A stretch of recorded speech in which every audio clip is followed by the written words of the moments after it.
So good morning all of you. This is Mistry sir. So as we studying about the emulsion, that is a biphysic liquid dosage form, right? So from the last many days we discussing the or we studied the emulsion, right? And from this topic or sorry this chapter already we had done various kind of topics, right? So like introduction, then advantages, type of emulsion, test for identification of type of emulsion, then classification of emulsion, then how it formulate, right? What is the additives are needed for preparing the emulsion, then preparation of emulsion, that is the method of preparation, that is a dry gum method, wet gum method, then other method and bottle method. Then afterward, in our previous lecture we are discussing about the stability of emulsion, right? Your stability of emulsion. So during the we know that our preparation should be stable up to its expiry date, right? So but during the storage of our emulsion there is a various kind of changes or occur, right? So various kind of changes or occur, right? As like our creaming, then cracking, then phase inversion, right? This is the main three consequences which are occurred in emulsion during the storage of our emulsion, right?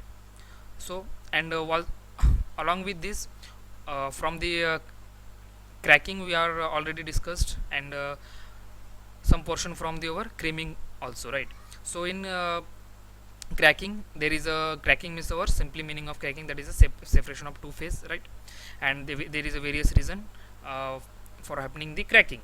So we know that that is a if we accidentally add the opposite kind of emulsifying agent, then microorganism, then creaming, then due to the addition of common solvent, right? So these are the various reason by which there is chances of occurring the creaming, right? So as well as we already discussed some portion from the creaming also. So creaming is a that is the upward movement of our dispersed globules and make a thick layer of on the surface of our emulsion, right? And that creaming are temporary, right? Are temporary because we can redisperse it by moderate shaking, right? And due to and for the cracking there is also some reason. So as we know that there is one Stock was a scientist who discovered the one equation by which we can determine or calculate the rate of our creaming, right? And the rate of creaming, that is a v denoted for the rate of creaming. So there is a one equation also we already studied, right? And there is some reason by which creaming may be formed, right? That is the if the radius of globules become high or low, that time also creaming rate become high or low, right? Then some density of difference of density of our continuous phase and dispersed phase also responsible for the creaming, right? And another there is a viscosity also responsible for creaming, right? So this was our topic we are already discussed, right? So from today we will discuss the our remaining portion, right? So let's start.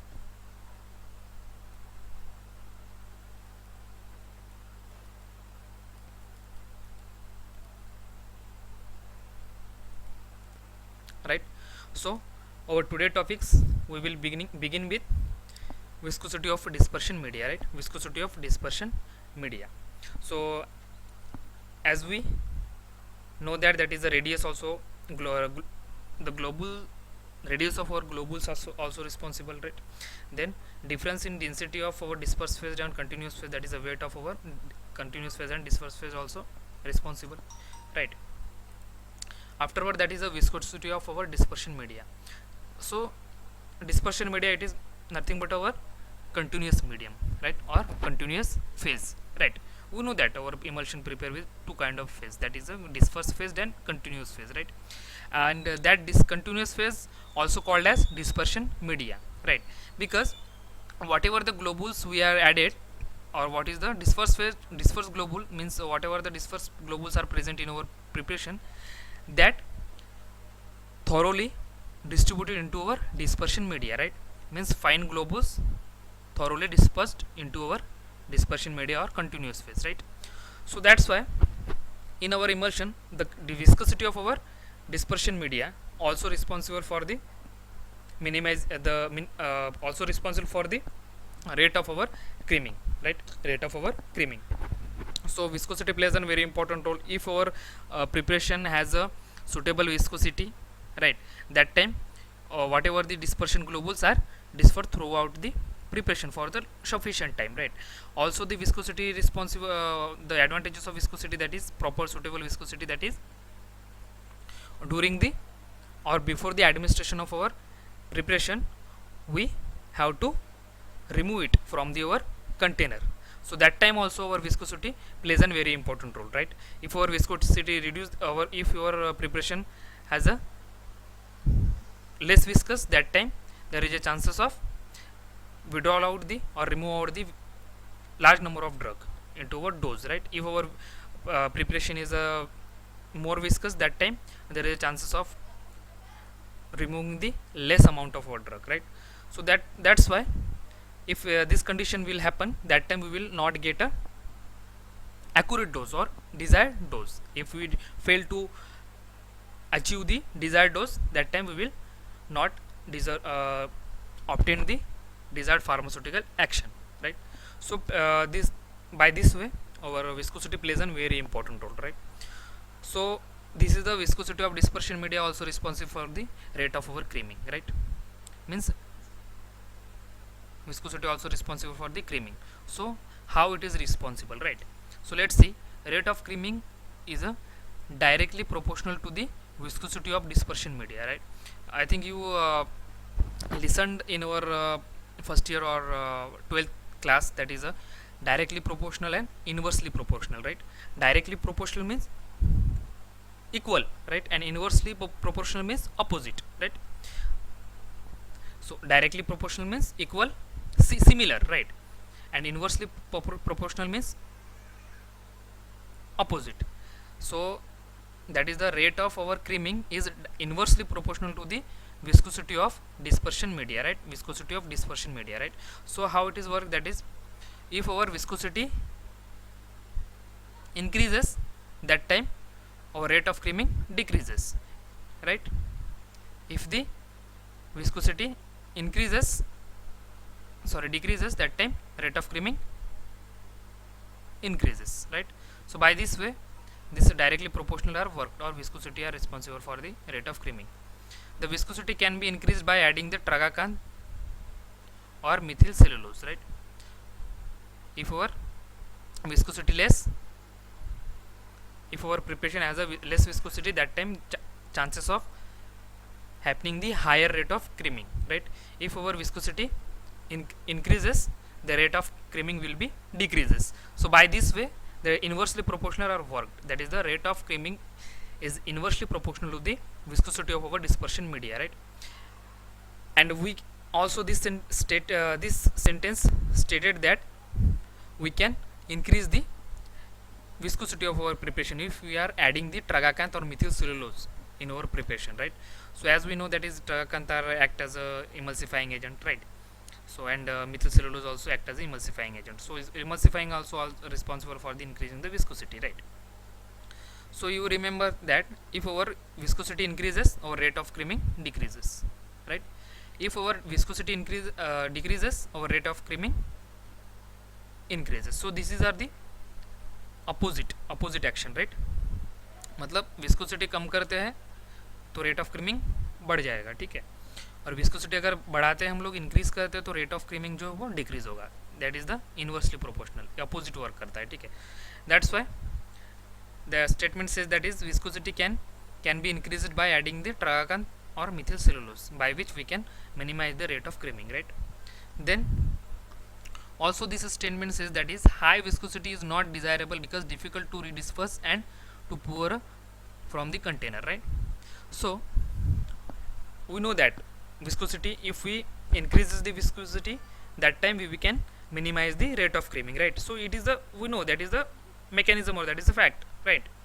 But there is also one restriction, that is we can't increase the viscosity at a higher rate or at a higher level, right? There is also a restriction.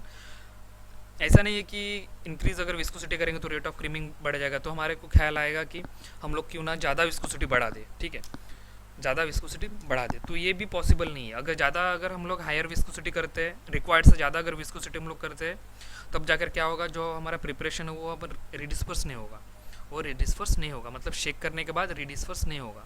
और जब container से हम लोग वो remove करेंगे या फिर पोर करेंगे डोज को, तब जाके फिर क्या होगा, वो ईजिली पोर नहीं होगा। That's why we can remember that, sorry, we should remember that we should not achieve a higher level of viscosity, right? That's why there is a one restriction or statement or one question for us. We should remember that is viscosity does not goes to the higher level, right? It should be on a desirable level, right? Because if our viscosity of dispersion media become above higher level or at a higher level, that time we will face a one difficulty, that is a redisperse, right? Means after, during the shaking or redispersion of our preparation, there is a difficulty happening, and along with our, when we are going to pour the or remove the emulsion from the container, that time also that will be critical, right? So by this way the viscosity are responsible for the creaming, right? By this way our viscosity viscosity will be responsible for the creaming. So you should remember this thing. This is the very small thing, or this is the very crucial and very important things, whatever we remember it, right? So if we remember this small thing and we study it properly, that time we will minimize the our creaming problem, right? So these are the our reason for the formation of creaming, that is a radius of our globules, then difference in density of dispersion and continuous phase, right? Then viscosity of our dispersion media. So you don't get confused with this word, that is a dispersion media and continuous phase. So these are the similar thing, that is a continuous phase and dispersion media, right? Then our storage. So afterward, storage condition, this is the fourth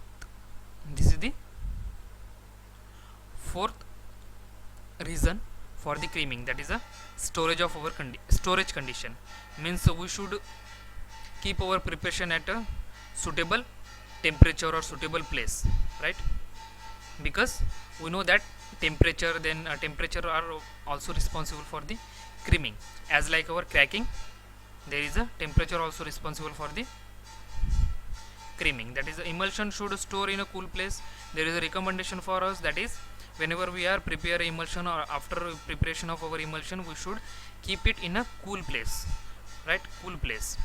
Then because increase in temperature reduce the viscosity of may lead to creaming, we know that is in our above, that is the viscosity of dispersion. We studied that if our viscosity decreases, there is a chances of increasing the rate of creaming, right? So we also remember this thing during the storage of our emulsion, right? So that's why there is a recommendation for whenever we are going to keep or store our emulsion, that should be kept in a cool place, right? Because if we keep the emulsion in a increasing temperature, right?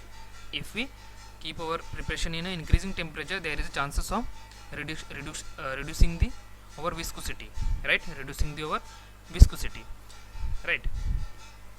So if the viscosity decreases, that time what happened, the rate of our creaming also increases, right? That's why it's called it says that is a lead to creaming. Then also freezing should avoided because may lead to cracking, right? So it is nothing that we should we should not keep our preparation in increasing, right? Means there is a one suitable condition are given for the storage of our preparation, right?